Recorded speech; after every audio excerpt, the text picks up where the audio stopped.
Bonjour les amis, je vous propose ma réflexion et méditation pour le vendredi 17 avril 2026, élaborée spécifiquement à partir des textes liturgiques du jour. Vendredi 17 avril 2026, deuxième semaine du temps pascal, année A. Première lecture, si cette œuvre vient de Dieu, vous ne pourrez pas la détruire. Actes 5, 34 à 42. Le psaume 26, 27, 1, 4, 13 à 14. Le Seigneur est ma lumière et mon salut. L'évangile du jour, Jésus prit les pains, rendit grâce et les distribua. Jean 6, 1 à 15. J'ai intitulé mon partage la prudence de Gamaliel et la surabondance du pain. Le temps pascal nous conduit aujourd'hui sur deux terrains.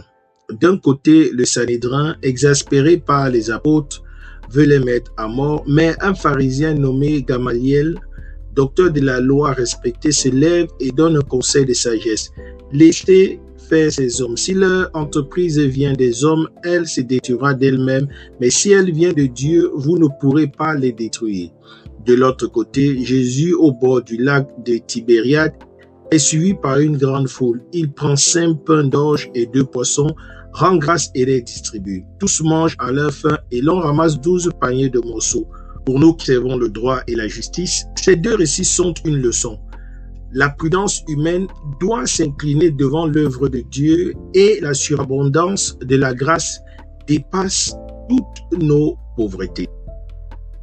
Gamaliel est un homme de sagesse. Il a vu les mouvements messianiques éphémères. Teudas, Judas le Galiléen.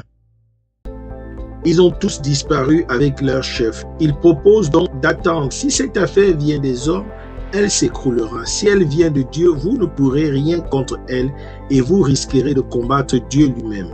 Le Sanhédrin se range à son avis. Ils font flageller les apôtres, leur interdisent de parler au nom de Jésus, puis les relâchent. Les apôtres sortent du Sanhédrin, heureux d'avoir été dignes de souffrir pour le nom de Jésus, et ils n'ont pas cessé d'enseigner et d'annoncer la bonne nouvelle.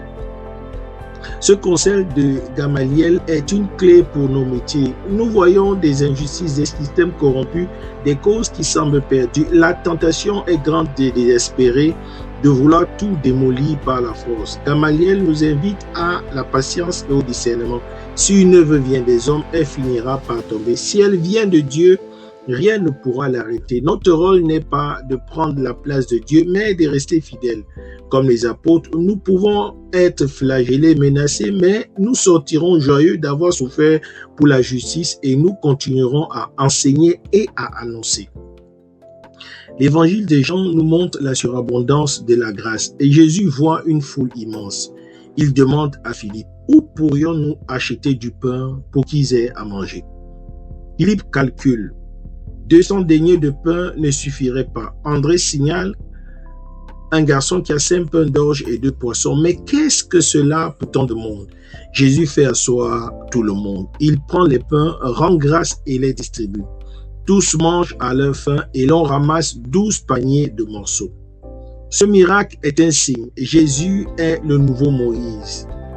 Mais il donne une nourriture qui ne se limite pas à la manne au désert. Sa parole et son corps sont le pain de vie. La leçon pour nous-mêmes, avec nos petits moyens, 5 pains d'orge et 2 poissons, si nous les offrons à Jésus, il les multiplie. Dans nos métiers de droit, nous pouvons avoir l'impression d'être démunis, de n'avoir pas de compétences modestes. Mais offertes au Seigneur, elles deviennent capables de nourrir des foules. Les 12 paniers ramassés sont le signe de l'abondance divine. Dieu ne donne pas au compte-gouttes. Il donne surabondamment. Quand nous servons la justice avec foi, les résultats dépassent nos calculs. Un dossier apparemment perdu est gagné. Une cause désespérée trouve son issue. Une réconciliation semble impossible et pourtant, elle advient. Le psaume 26 chante la confiance. Le Seigneur est ma lumière et mon salut. De qui aurais-je crainte? Les apôtres n'ont pas eu peur du Sanhédrin. Ils ont été flagellés, mais ils sont sortis joyeux. Nous aussi, si nous mettons notre confiance en Dieu, nous ne craindrons pas les menaces. Puissions-nous, en ce vendredi de Pâques, écouter la sagesse de Gamaliel. Ne pas combattre Dieu en voulant détruire par la force ce qui vient de lui. Puissions-nous, comme les apôtres, sortir joyeux de nos épreuves et continuer d'annoncer la justice. Puissions-nous offrir à Jésus nos 5 pains et nos 2 poissons, nos compétences modestes pour qu'il les multiplie en surabondance de grâce. C'est mon souhait, ma prière pour vous tous et pour moi-même. Merci d'avoir écouté. Bonne journée et bonne semaine pascale à tous et à toutes. Je suis la terre de Christ. Soyez des terres fécondes du Christ dans vos différents milieux de vie professionnels, les hommes de loi et assimilés en particulier. Que Dieu nous bénisse.